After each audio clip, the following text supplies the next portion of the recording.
So I got a new deck, and it's one I didn't think I was going to get, but I watched a video from the author of the book and was intrigued, and I've seen mixed sort of opinions and feelings about it. Or, I don't know, mixed, just like, I don't know. I just wanted to make a video about it. There's not a ton of walkthroughs, although there are some already. But I just wanted to speak to it because I've sort of really connected with it, although part of that is because of where I'm at with my personal practice. And so you already know from the title, but it is The Oracle of the Vampire Fae, published by Blue Angel. The artwork is Melanie Delon, who's the same artist for the Queen Mab Oracle, with the exception of a handful of cards, and author Tess Whitehurst. So I'd seen videos about it, I'd seen the deck, and I kind of was like, okay, it's pretty, it's obviously gorgeous artwork, but I don't know. I wasn't really sure about it, and that it was a deck that I really needed. But I think what got me is listening to Tess's video speaking to the deck and her intentions with it and the guidebook. And, you know, while this is called the Vampire Fae, and I think that's where it gets a little confusing because it's actually inspired by Scottish vampire fairies called the Bobanshee or the Bovenshee. And as it says on the back, channel the ancient wisdom of the enigmatic Scottish vampire fairies, ethereal shapeshifters who appear as radiant women, elusive wolves, majestic ravens, and more. These otherworldly beings are master alchemists, transforming outdated beliefs, stagnant energy into dazzling strength and beauty. Whether you're seeking clarity, empowerment, or transformation, every card offers stunning artwork and timeless practical wisdom to bolster your courage and support you to thrive. So I was in the market, so to speak, for an empowering deck. I mean, I have several, and I actually want to do a collection video of those types of decks, like Sacred Rebels for one. But I don't know, I was feeling like I wanted a little something different. And when I heard her speaking to the intentions of the deck, I was curious enough to try it. Now, I will say, artwork gorgeous, backs are kind of a little meh, but it's whatever. I honestly, it doesn't stop me from liking the deck, so it's fine. I have not edged this yet because I have some internal debate about how I'm going to edge it, and I might speak on that. But I wanted to speak a little bit about the Bobanshee or the Bovenshee. I've seen it both ways in my little bit of research because I feel like they're a bit misunderstood in this being a vampire fairy deck. And understandably so, because they're kind of a more, what's the word? Elusive, yes, but that's not the word. Enigmatic, yes, but that's not the word. I guess elusive in the sense that they're not like commonly known. You know, it's kind of a little more obscure, right? Scottish, this like specific Scottish type of fairy, which I can't find like a ton of information about, but I did find some resources, and I'm sure there must be books out there about Scottish folklore that maybe go a little deeper. But I'm gonna flip through the cards real quick. But these fairies or fae beings are shapeshifters.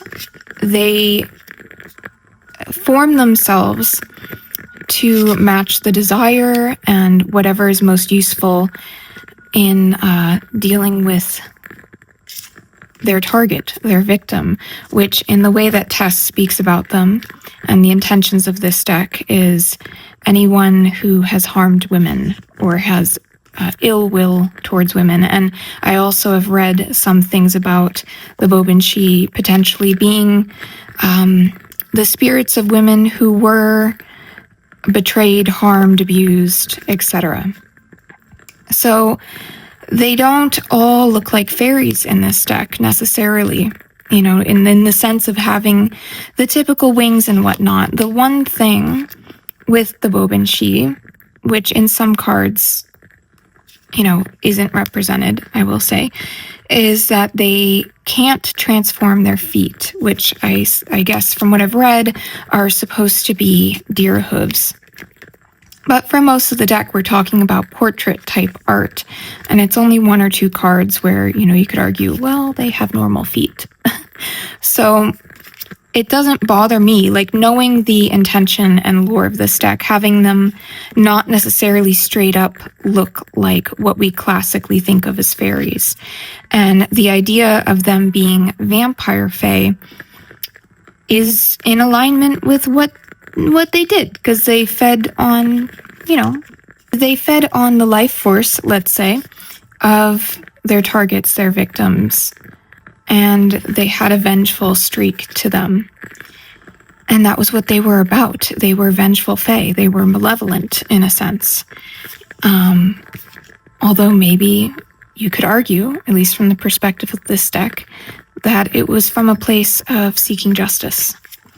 And there was something about that theme that just felt really in line with the times, collectively, and personally. So I was intrigued enough to get a copy of this deck, and I'm really happy that I did. And I will get into all the reasons why, but it is a beautiful deck. This artist, Melanie Delon, I love her artwork. I've loved it in Queen Mab, and I love it in this. I love the ethereal, a little bit eerie sort of quality to the artwork.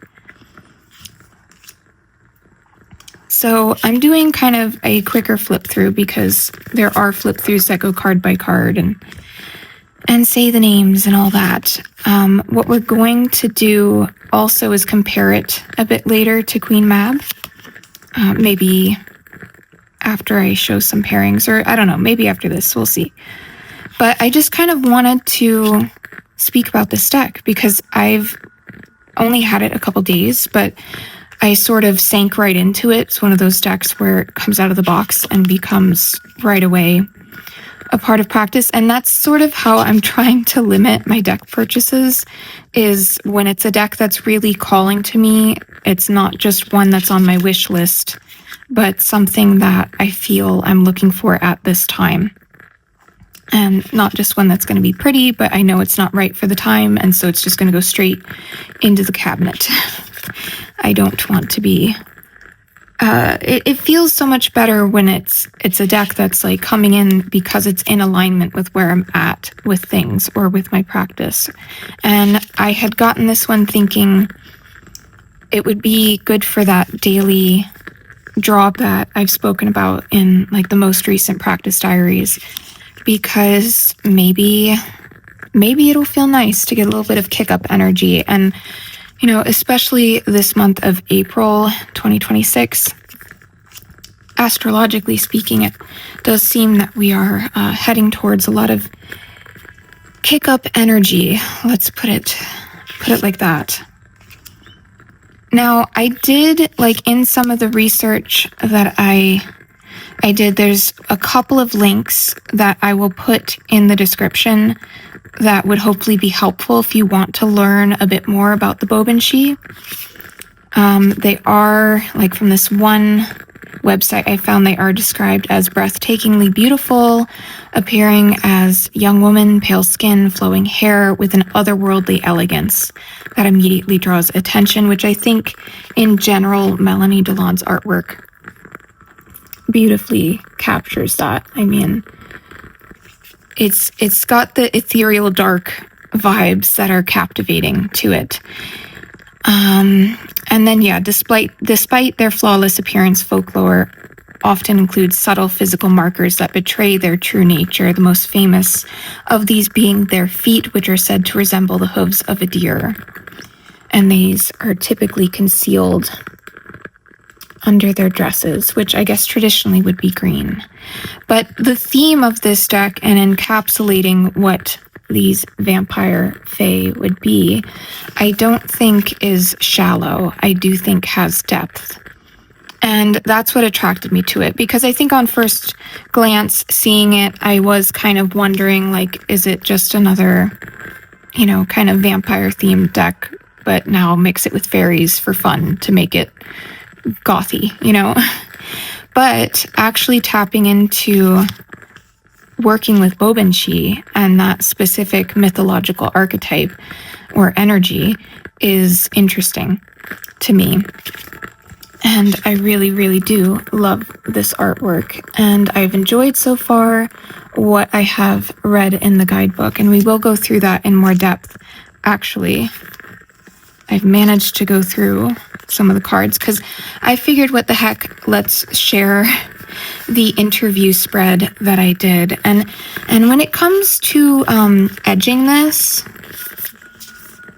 I'm going to pull out a card and then maybe get to it a bit later. This one, the first card in the deck. So when it comes to edging this, I'm going to come back to this card to speak to it and why it's kind of captivating me and why I'm thinking of going blue edge on a deck that otherwise seems like it belongs to red, or black is probably the color I'd do if not for blue. But this is the interview spread I did, and so this will give us an opportunity to dive into the book a bit and look at it. But let's set those aside just for a moment to look at the intro of this. And all the cards are numbered. They're not in alphabetical, but they're numbered, and then you have the index in the front. But yeah, the intro speaks to these being shapeshifters. I won't read it all out. And that they feed off of the life force of humans, of males. And they specifically feast on abusers and batterers, those who willfully hurt others through domination and manipulation. I have read in some of the things that I've looked up about the baobhan that the crux of the myth that you hear that's been passed down is that they feed off of men who at night are kind of lusting for a woman. So maybe there's a little nuance there, but from the perspective of this deck, that is the perspective it takes, that the baobhan feed off of those who willfully hurt through domination and manipulation. And I'm quite keen on that angle. So she has a couple of spreads. One of them is a past, present, future. I honestly haven't read through this, but I am intrigued by the 2-card spread, which is a card to represent what you're dealing with or what changes are happening for you, and the second card being the insight and advice on what to do. And then other than that, it goes straight into the cards and about the author and the artist. But for my interview spread, which I've talked about before on the channel here, but a good recap, I pull a first card to let the deck describe itself in relationship to me. And I pulled Desperate for Deception, which at first I was like, oh no, are you going to be a deceptive deck? But when you get into the guidebook and reading about this card, it speaks to facing the truth and calling out where you are willingly concealing important truths or fabricating your reality in some way, or not being honest with yourself for the sake of comfort or the illusion of security. And so I take this personally to mean that this deck is going to be, and so far has been, a truth teller, but with a sharp edge. And there very much is that. There's that, you could say every deck is a truth teller, but some decks are certainly a lot more soft.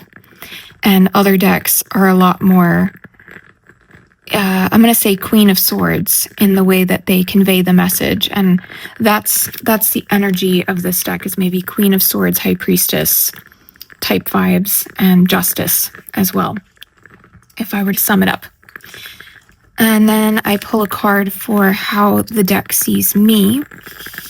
And for this, I don't know if I can fit this all in here super neatly, guys, but I'll try.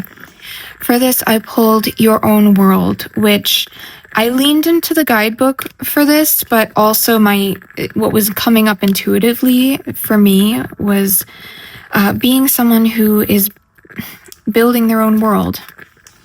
And, this talks about having scheduled alone time to dream and taking that time to carve out your own space to recharge and get back in touch with yourself. But with this coming up as how the deck sees me, I also was just getting this angle with the artwork of me building my own world and stepping into power to do that, and dissecting and getting rid of falsehoods that I may have that prevent that, but also that this is the phase or the part of life that I'm at right now, is building my own life in a way that suits me and suits the vision I have for it, and really being intentional about what I craft into my world and allow into my world and how I build out my world. So the card to describe the deck, the card for how the deck sees me or how the baobhan see me, and then what the deck asks of me, initiation. So this was kind of cool. I was like, well, of course, like if that's not a perfect pull for this type of thing, I don't know what is. But the book talks about going beyond fear, graduating to greater mastery, and being willing to face whatever happens. And I'll leave it on screen for you if you would like to read all of this, and so you can get a feel for the guidebook in this way. But it speaks to the courage of being open to and willing to face whatever happens, and choosing to be initiated by having the full presence to accept everything that is and take full ownership and surrender the need to control the details was the other thing that stood out to me with this. And really being willing to go through it, really being willing to face it. And so that is what this deck asks, or the baobhan, at least for me personally, ask, is that I'm willing to be initiated by the work that we do together and to face things and to allow them to change me. And then further into that, this is what's asked of me, but this is the work we should do together at this time. And I pulled fresh air, which is about cleansing your space, whether that's energetically, physically, altogether, kind of like creating a reset, which I thought was perfect because that's something that I have been feeling and that I've been slowly doing. I still have a portion of my space that's kind of decorated for winter, and I need to shift that over. Maybe perhaps tonight I will get to that. This is a very detailed card, so let me pull it up for you to see. But yeah, fresh air is about resetting everything. And really, it's like opening all the windows and doors and cleaning up the space and connecting with nature and bringing it all in and freshening things up, which is perfect for this time of year. And then I always look at the card at the bottom of the deck for what the deeper purpose of the work is that we're doing together.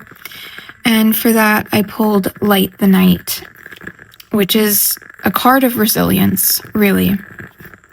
Of even in the dark times, maintaining that center, maintaining that inner fire and that inner illumination to be determined to see something through.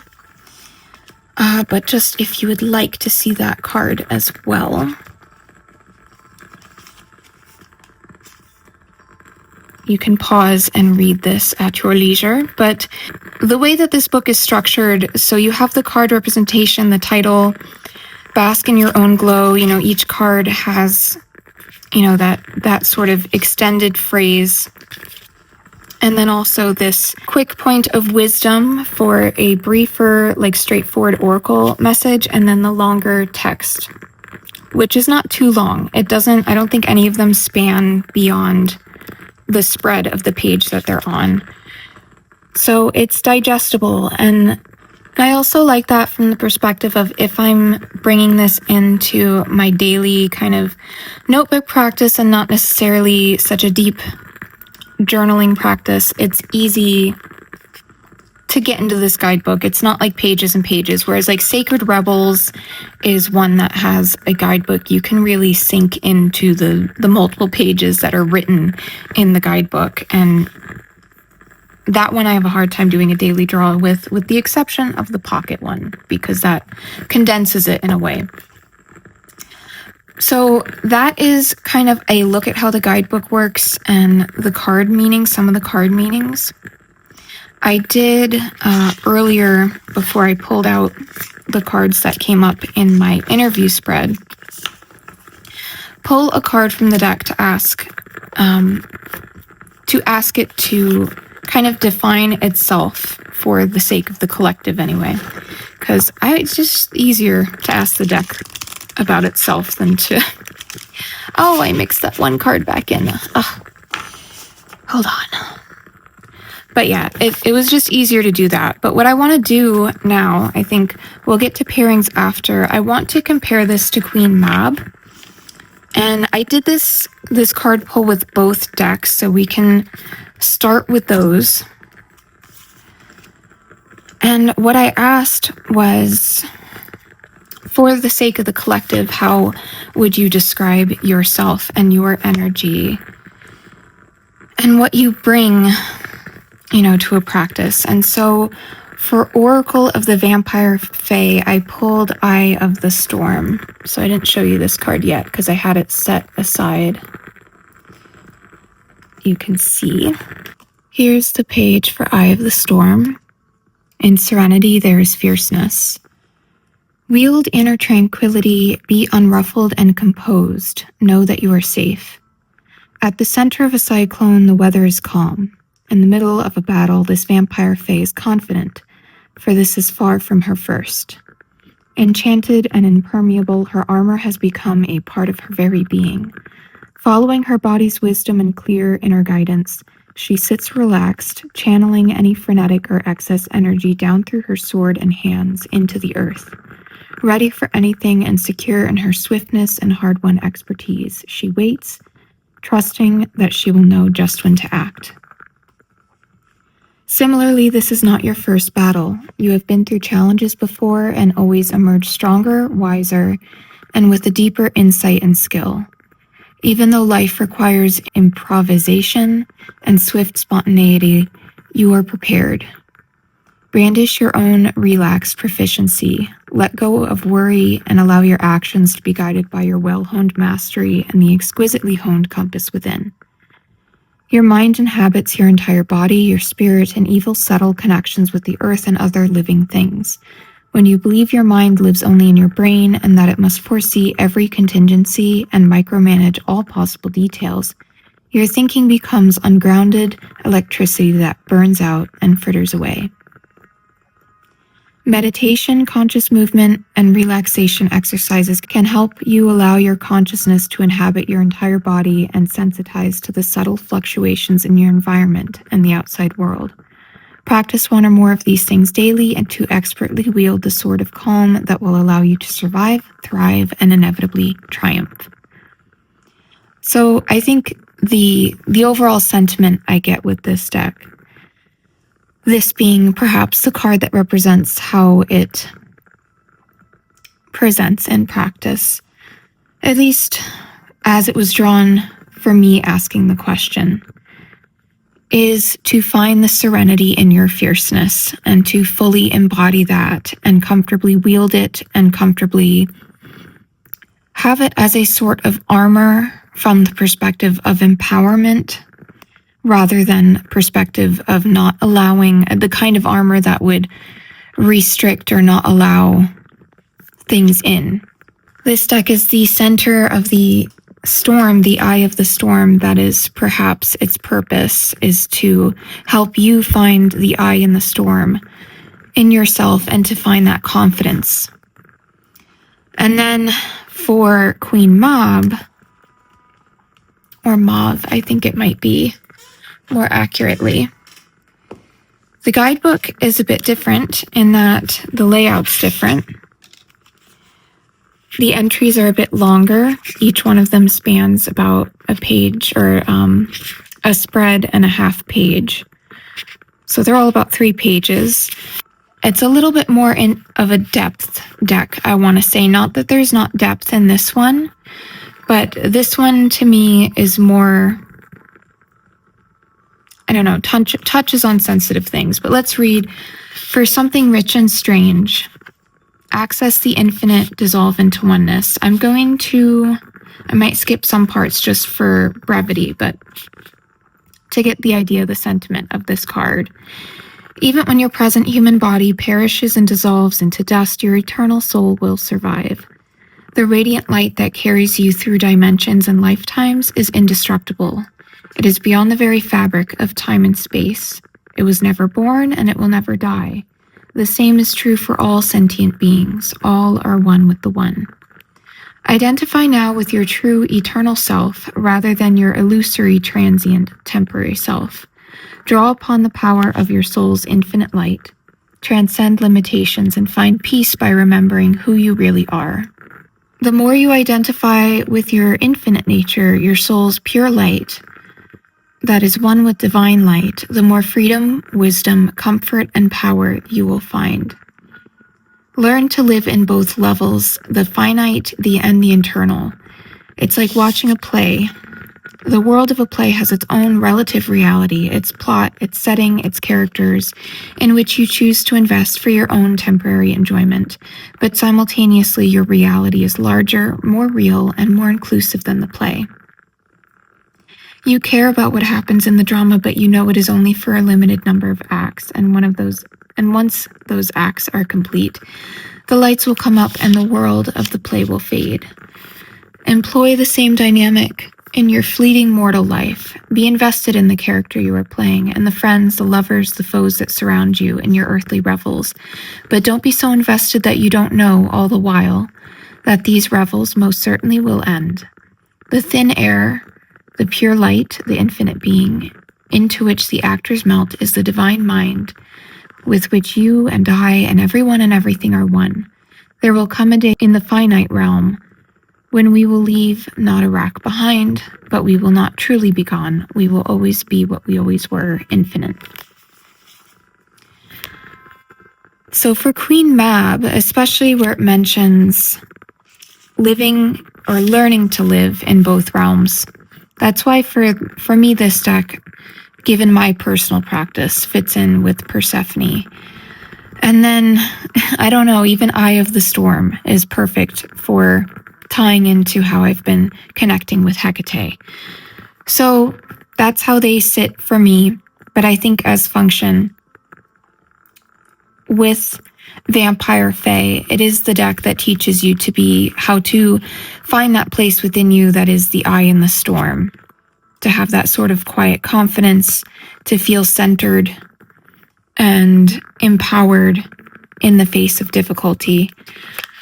Where Queen Mab is the empowerment angle of, I want to refer back to the book where it says transcend limitation and find peace by remembering who you truly are. There's something more internal with Queen Mab and more sensitive to it, I would say. Whereas this deck is, I would say Vampire Fae is more like the cool big sister who's going to give you the tough love, the tough advice that you need to hear to help you. Oops. Sorry about that.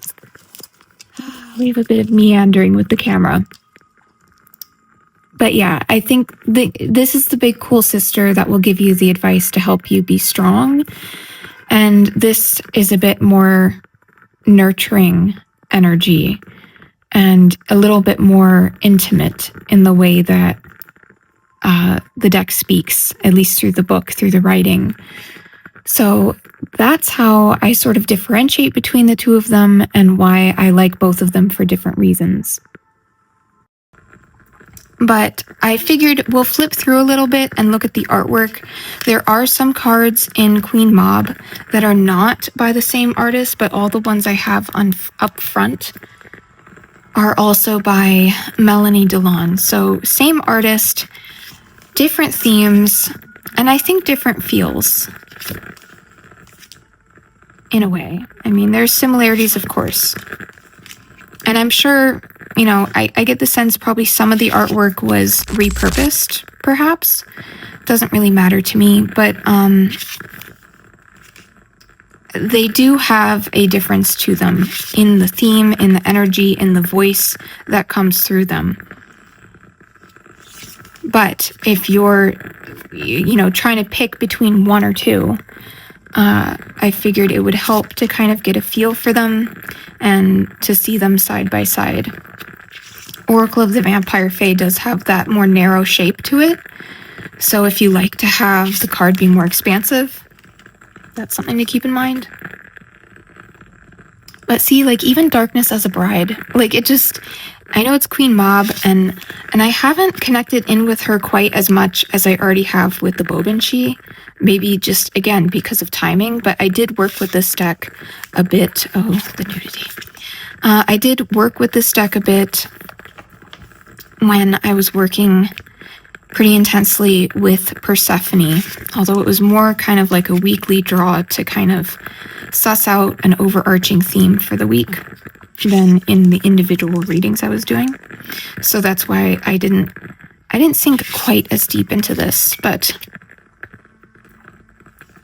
they are both gorgeous decks. It's just about what sort of energy you more so want to tap into. And if I were to differentiate between the energies between these two, I feel like Queen Mab is more of an internal, like an internal landscape of mystery, and is the psychological, or like the dream realm, the intuitive, the in the mist kind of perspective of sovereignty and empowerment, whereas this deck feels a lot more, I guess, in alignment with like the major Aries energy that's going to be happening, of like rising up and speaking out a bit, and really walking the physical path of your empowerment. So they touch on slightly different angles. They're both, to me, decks that would be in like the kind of like fierce empowerment type deck list. But Queen Mab is like her own internal self-mastery of queendom, if you will, of being self-certain. And while this deck has that similar energy, it's also speaking to the elements of justice. And like one of the cards I pulled was regime change, and kind of overthrowing the narratives that limit you, contain you, oppress you, that you have collected over the years. And that speaks more to what I feel in this deck, and same with the other cards pulled from it. Whereas this one is more that like learning to walk a bit of a liminal, and seeing, kind of being on both sides of realms in a way. And so that's why I kind of tie it more to Persephone. But yeah, it's up to you. Which one do you prefer? Which one kind of sounds more like the energy you want to tap into? Both empowering, both the kind of decks that are calling you to step into your power, but just a slightly different, like, nuance to them that I quite like. There's more of a softness with this one, I think, is what I would say. Roses Have Thorns, Radiant Witch. There's a softness and more of a gentleness with this, as much as it's also a fierce energy deck in a way. This one, I would say, perhaps is like ever so slightly more emotional, where this is like a bit of a kick in the butt. That's how I would, at least my experience with it so far, and having looked at cards. There is one real quick before, this is the other artist that did a few cards for this deck.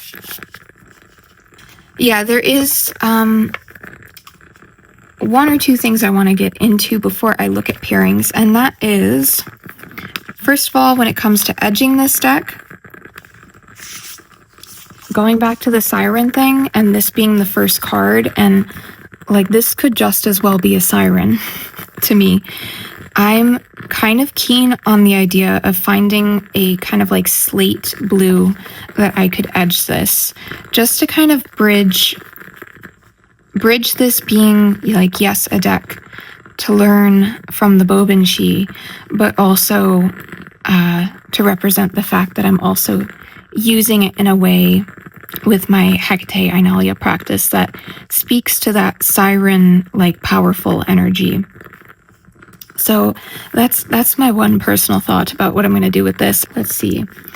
Pairings wise, I'll leave my personal pairing that I'm working with until last, but some of the decks that I had pulled to potentially pair with this that I felt like energetically might jive. So I have 2 decks from Chanel Days. I know she's not posting anymore and her decks are not available now, but if you happen to have them. So I did pull Deathly Flowers because if I were to pair this with, oh, there she is. I love when I pull my goddess decks. And it's like, it's so funny how often this happens when there's a card to represent that goddess, how like it pops up in situations like this. Anyway, I thought if I was going to see how this worked in practice with Persephone, it would be with this deck, because this is like the sovereign fire aspect of Persephone, of fully standing in her authority. And while Queen Mab might be the one I'd personally more lean into, I do think this could work as well, because visually they look lovely, and then also the sentiments, I think.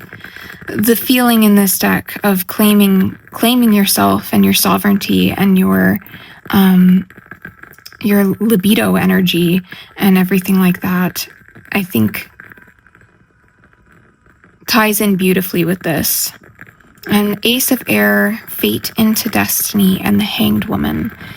Like I could see that these reading well together to get clarity on your own role in things and what you can and can't control, and turning fate into destiny consciously while also knowing what you have to surrender to that's beyond your control. So 4 of Fire, Eye of the Storm, and Shadow. I do think they would work together and make a beautiful pair, but I don't think I would pair it with Tarot of Persephone's Garden, because I think for me it would really more specifically tap into the fierce sovereign aspect of Persephone, queen of the underworld type vibes, and really that journey of stepping into her power, which I feel like is what this deck for me represents in my practice with her.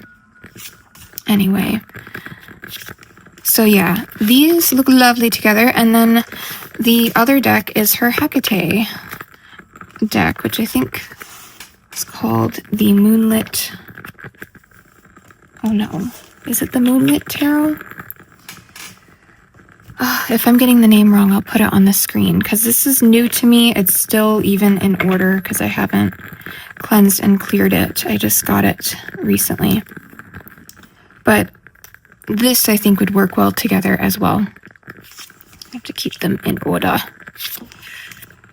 Because, like I said, for me, at least the way I'm experiencing Hecate, this, like, nuance of this deck ties in with her very well. And I think they still go well together, you know,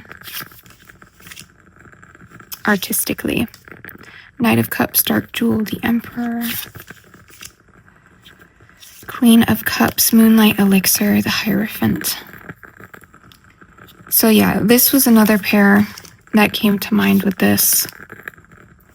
Oh, King of Cups, the Alchemy of Passion, the Lovers. And then what else did I have?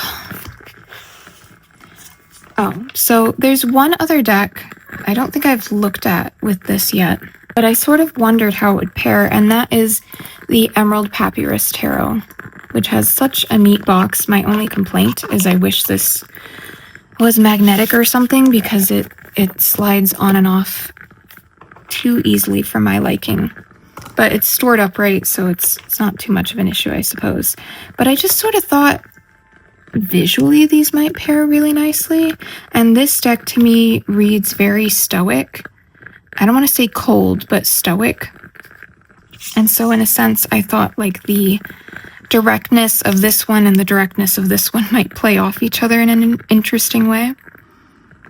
9 of columns, a new day, and 2 of columns. It's 2 different worlds because we have like Celtic Fae, and then Celtic Vampiric Fae, and then we have more Egyptian energy. But I think they work at least aesthetically. But I also thought the energy of them might be interesting together. 10 of discs, your own world, Ace of vessels. Neat. So yeah, this was my last, like, maybe this would be a neat pair kind of pairing. But the one that I'm personally working with these, or with this deck with, is the Witch's Tarot. So I didn't think I'd be working with them directly together, but last night I already had a spread out with this and the Oracle deck that I made. And I just felt like trying it out and seeing what the Bobanshee had to say about things.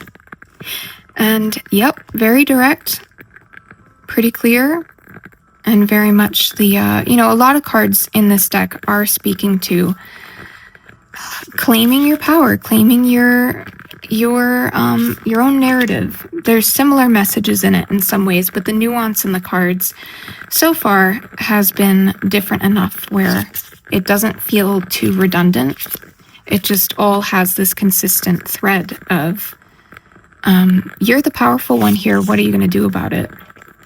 Or this is what you should do about it. And yeah, I think they visually work very well together as well. So I look forward to being able to pull this deck out and say something comes up from Oracle of the Vampire Fae that I want to dig into. I have some follow-up questions on. Like, this is what I'm personally going to be digging into. Ooh, the Moon, Destiny, Acknowledged, and 7 of Swords. Yeah, I think these look really great together. And see, like, even this image, I'm pretty sure that's coral. So it's giving me the siren vibes, and I'm like all in the realm of the ocean at the moment with my practice. So it's kind of slotted right into that. I thought it would be a little more adjacent to the practice, but it's so far clicking right in. And I love when that happens. So yeah, that is my personal choice of pairing that I'm working with it with. And I hope I did a little bit of justice. I was a bit disorganized because I kind of just jumped into this video, but I hope did a little bit of justice explaining the Bobanshee a bit, because my initial impression seeing this deck was, oh, Vampire Fae, like, are we making things up? But no, the Bobanshee, it's pretty accurate to call them that based on the mythology. And I think calling it Oracle of the Bobanshee would have been a tough sell because given the spelling, to be printing it in English and for English-speaking countries and whatnot would be kind of too vague, too ambiguous or whatever for people to kind of get a feel for what the deck is about. But I just do kind of wish, I mean, I don't know. It's like the backs are kind of growing on me. I don't hate them. They're not my least favorite backs. It just was kind of like, we could have done something a bit cooler with this. Than just a big V. I don't know. It's whatever. I'm not using the deck for the backs. It's at least a neutral situation. That's how I feel about them, is just neutral. So yes, that is Oracle of the Vampire Fae. Yeah, those are my thoughts and feelings with this deck. I really, really like it more than my initial impression of it, just seeing people sharing it was. I do feel that there's a bit more to it, and it serves kind of a specific purpose, I would say. It's not like an all-purpose type deck. In terms of making a kick butt collection of decks video, this would definitely be on it, along with Queen Mab, just slightly different nuance to them. So on that note, I hope you have a lovely day, evening, or whatever it is by you. I'd love to know your thoughts about this deck and how you feel about it. Does it intrigue you, or are you like immediate no on it type thing? And have you ever heard of the baobhan? Because I had not, so it's been interesting to learn about them. Either way, I will catch you in the next one.